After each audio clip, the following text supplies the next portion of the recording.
Hi again. Very interesting story today. China just cured diabetes, and the American insulin cartel is not happy. China just did something really amazing.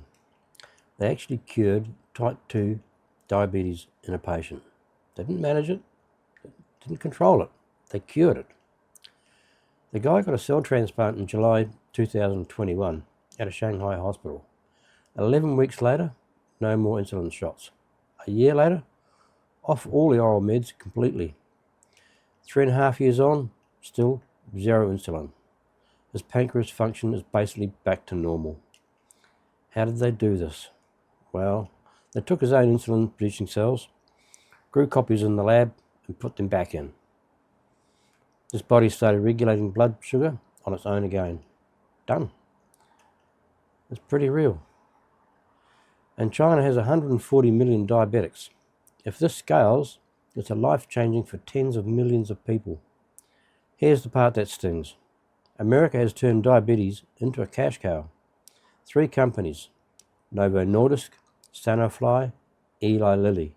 They control over 90% of the insulin market.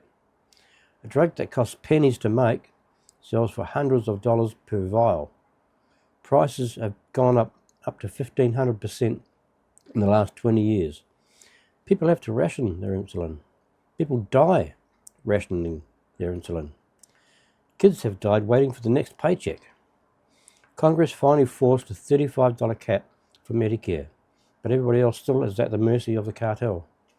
So when a Chinese hospital cures the disease, not manages it, cures it, what happens to the 30 to 40 billion insulin industry?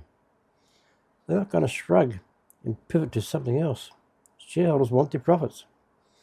If fewer people need insulin, the remaining ones get charged even more, or the supply simply just dries up. China doesn't do this because they're communist in some textbook way. They did it because their system lets the state pour money into public health research without shareholders screaming about quarterly earnings. Scientists can chase cures instead of profitable dependencies. America could do the same. But right now, the incentives point the other way. Treatment, profit forever. Cure, profit ends. So yeah, laugh at the headlines if you want. But when a country with 140 million diabetics starts curing the disease that people in the richest country on earth are still rationing $5 insulin sold for $300, something is very broken, and it's not China.